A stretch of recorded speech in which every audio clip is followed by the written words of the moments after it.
want to preface this by saying I've told this story maybe twice in my life, and both times the person I told it to kind of just stared at me after, like they didn't know what to say.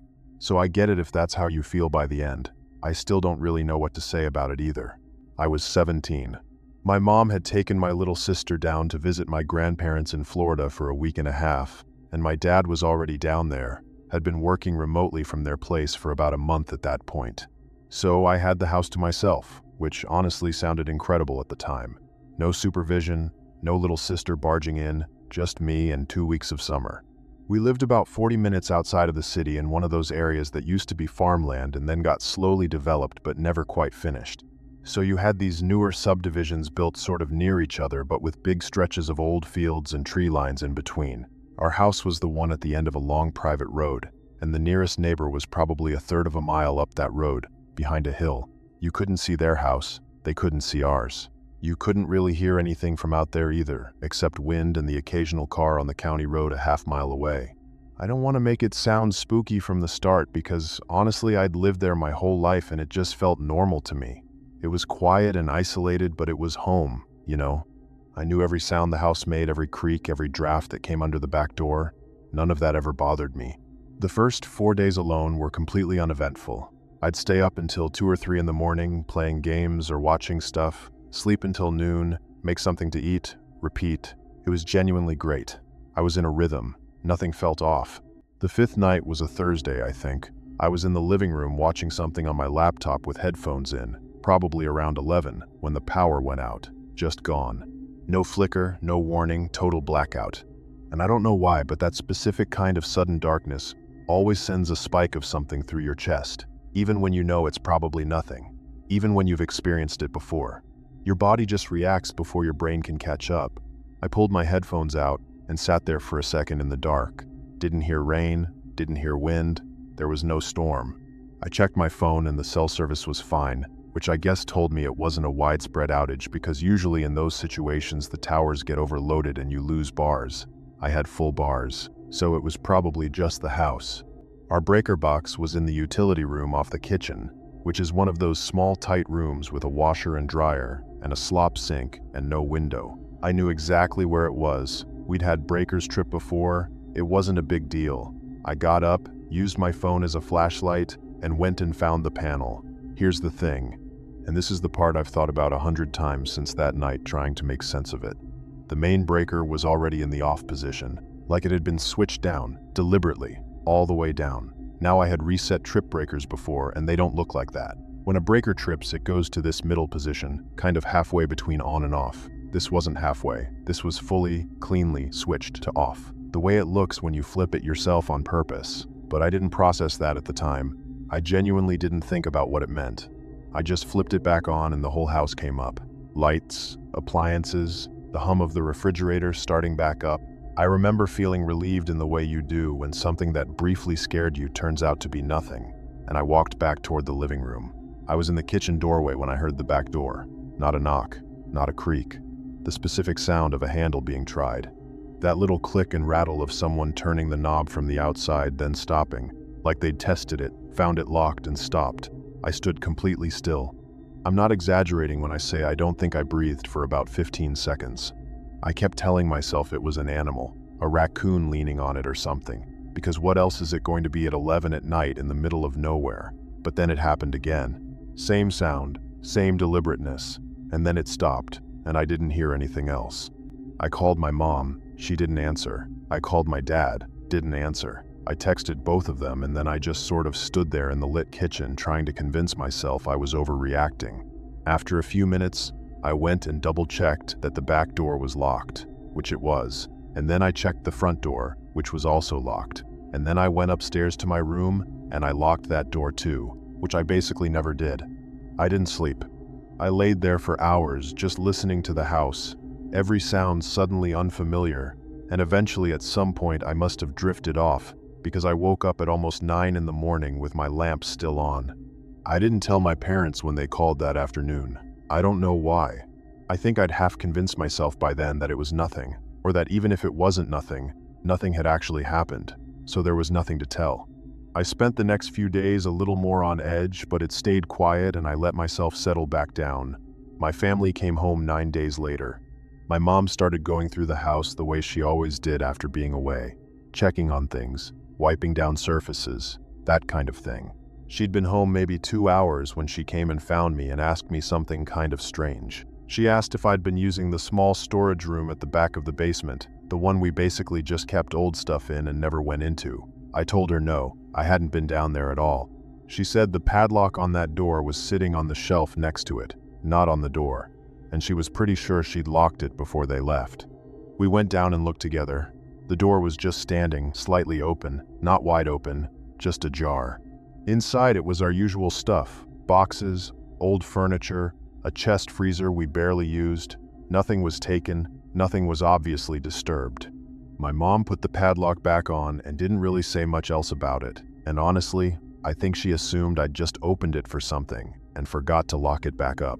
I didn't tell her I thought someone had been in the house. About 3 weeks after that, my dad was doing something with the breaker panel. I don't even remember what, and he called me over and asked if I'd ever touched the main breaker while they were gone. I told him yeah. The power went out one night and I flipped it back on. He nodded slowly and then said that was weird because the main breaker doesn't trip on its own. That's not what it does. If something overloaded the system, individual breakers trip. The main one stays on unless you physically move it yourself. He said it kind of casually, like it was just a curious thing, and then moved on. But I stood there for a second just kind of staring at the panel and thinking about that night in a completely different way than I had before. Someone had flipped that breaker off from the inside, and then when I flipped it back on, they'd gone out through the basement storage room, which is where the one small ground-level window was, the one that didn't have a lock worth anything. What I cannot stop thinking about, and I mean this keeps me up sometimes even now, is that our storage room connected to the rest of the basement, and the basement door to the main house was never locked. I don't even think it had a lock, so if someone had been in that storage room before that night, which the padlock thing kind of suggests, they could have moved freely through the house anytime they wanted. I lived alone there for 9 days. I don't know how many times someone walked through that house while I was sleeping. I don't know what they were looking for, or if they found it. I don't know why they cut the power that one night, whether it was a mistake or they did it on purpose to see what I'd do. I don't know if they were watching me from somewhere inside the house while I stood in the kitchen frozen listening to that door handle. Me and my friend Dara had known each other since middle school. We were the kind of close where you don't really have to explain things to each other. You just sort of show up and exist in the same space and it's comfortable. Her family was different from mine though. Her parents were older, more formal, the kind of people who kept a clean house and spoke quietly and made you feel like you should sit up straight. I liked them fine, but I always felt watched there in a way I didn't at my own house. That's probably why it was such a big deal when Dara texted me in the middle of July and said her parents were going to her aunt's place for a long weekend and she had the house to herself, and did I want to come stay? Dara lived in this enormous house on the north end of town, one of those old ones that had been in a family for a long time and got added onto over the years. So it was this kind of mismatched, sprawling place with 3 floors and rooms that felt like they were from different eras. I'd been over plenty of times, but I'd never stayed the night. Her parents didn't really do sleepovers. I packed a bag and biked over Friday evening, around 7. She met me at the door and she seemed excited, but also something else I couldn't quite name at the time. Like she was carrying something slightly tense underneath the excited. I didn't think much of it. She gave me sort of a mini tour of the parts of the house I hadn't seen before, just the common spaces mostly. And I noticed that the door at the end of the upstairs hallway, the one I knew led to the 3rd floor staircase, had a padlock on it from the outside, like an actual padlock looped through the door handle and latch. I pointed at it and asked what was up there, just kind of curious, and Dara kind of glanced at it and said storage, then immediately moved to show me something else. It was quick. Not rude, just very quick. We had a genuinely good night, made dinner together, watched movies in the living room, talked for a long time about stuff going on in our lives. It felt normal and fun, and I stopped thinking about the door on the 3rd floor pretty much entirely. We stayed up until probably 2 in the morning, and then Dara said she was going to go up to her room on the 2nd floor, and I could take the guest room, which was right across the hall from hers. I brushed my teeth, got set up in the guest room, turned the light off. I was tired, fell asleep fast. Something woke me up, and I don't know what. No sound I could identify, no bad dream I could remember. I just surfaced suddenly and I was awake and it was dark and the room felt different in the way rooms do in the middle of the night when you're not in your own house. The clock on the nightstand said 3. I laid there for a minute and then I heard something from above me. Footsteps, slow, evenly spaced, crossing the floor above me back and forth. Not frantic, not hurried, just pacing. Back and forth, with a kind of steadiness to it that I can't explain, but that felt wrong on a level I can't fully articulate. It wasn't like someone getting up to use the bathroom. It was rhythmic and deliberate, and it was directly above me, which meant it was coming from the 3rd floor. I sat up and listened for a long time. The pacing didn't stop. It went on, and after a while I got up and went out into the hallway and knocked softly on Dara's door. She answered really quickly, way too quickly for someone who should have been asleep. She opened the door, and she was fully dressed. Not in pajamas, not in the clothes she'd been wearing earlier, but in different clothes, like she'd changed at some point in the night. I told her I heard something on the 3rd floor. She didn't look surprised. That's the thing. She didn't do that thing people do when you tell them something unexpected. That slight widening of the eyes, that second of processing. She just looked at me and said she didn't hear anything, and that old houses make noise. I told her it sounded like footsteps. She said it was probably the pipes. I didn't push it. I went back to the guest room, and the pacing continued for a while longer, and then eventually stopped, and I laid there awake, until the room started getting light, and I finally fell back asleep for a couple hours. In the morning we had breakfast, and Dara was normal and easy, and whatever weird feeling I'd had in the night felt smaller in the daylight. I helped her clean up the kitchen, and then I said I should probably get going. I told my parents I'd be home by noon. Dara walked me out and we hugged, and that was that. I didn't say anything about the 3rd floor again. I'm still not totally sure why. Some combination of not wanting to seem paranoid and some other feeling I couldn't name, like maybe I didn't want to know what she'd say. 2 weeks later, I was on my phone, and I saw a local news post on social media. It was about a missing persons case in the area. A man who'd been reported missing by his care workers. A man with, I think, a developmental disability who'd apparently left his group home. And the photo they posted was of a guy who looked to be in his 30s. And the article said he'd been missing for a little over 3 weeks. I probably would have just scrolled past it, except the last known location they mentioned was the street Dara lived on. I sat there for a long time staring at my phone. I still didn't know anything. Not really. I still don't. But I kept thinking about that padlock on the 3rd floor door.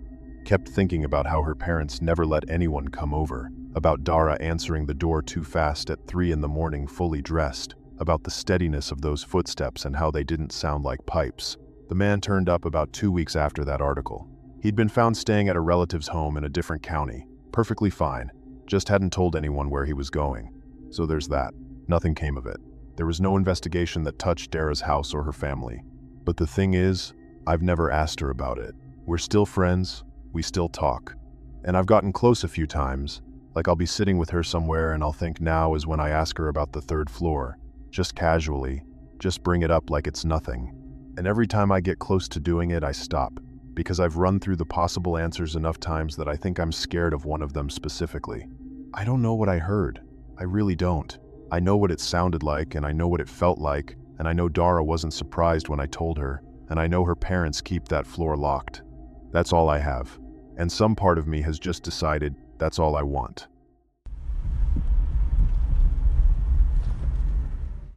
There was the property about 20 minutes outside of the small town where I'd grown up, down a county road that most people didn't have a reason to use. At some point, it had been a grand estate or something. This massive Victorian-style house set back from the road at the end of a long gravel driveway, surrounded by maybe 30 or 40 acres of overgrown land. The family who'd owned it apparently died out or moved away decades ago, and it had just sat there. Nobody bought it. Nobody tore it down. It just slowly went to ruin. Every teenager in that area knew about it. It had this reputation the way those places do. Ghost stories. Stories about kids who'd gone in and heard things. The usual. I'd never actually gone. The few times it came up, I'd always had some reason not to. But that summer, I'd just finished my first year of college and I was home for break, and my friend Marcus had this habit of making things sound like they were definitely going to happen, and then they just sort of did. Marcus had talked his older cousin Priya into driving us out there, and there were 4 of us total. Me, Marcus, Priya, and a guy from Marcus's work named Seth, who I'd only met twice. We drove out on a Wednesday night at around 9, parked the car about a quarter mile down the road so it wasn't visible from the house, and walked up the driveway in the dark. Priya had a real flashlight. The rest of us were using phones.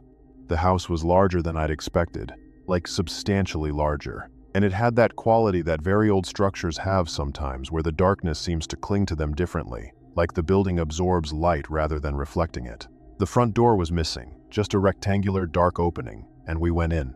Downstairs was a disaster. Collapsed sections of ceiling, water damage, debris everywhere, the smell of mold and rot so heavy you could basically taste it. We picked our way through carefully. Priya kept the light moving, and Seth was right behind her, and me and Marcus were at the back, and we were all talking quietly and making some jokes the way people do when they're pretending to be less nervous than they are. We found the main staircase at the center of the house and went up to the second floor. The smell was different up there. The rot was still there underneath, but there was something else on top of it, something sharper and more chemical, and it was stronger as you moved down the hallway away from the stairs. All the doors along the hallway were standing open except for one at the far end. Just one door, closed, and the smell was clearly coming from that direction. Priya said she thought it might be an animal, like something that had gotten in and died. Seth said it smelled more like chemicals to him. Marcus said he wanted to see what was in the room. I said I didn't know about that, and I remember looking back toward the staircase while I said it because the smart part of my brain was already thinking about exits. We were maybe 10 feet from the closed door when Priya stopped and said she heard something. We all went quiet. There were footsteps on the ground floor below us. Not frantic, not searching, just slow and steady.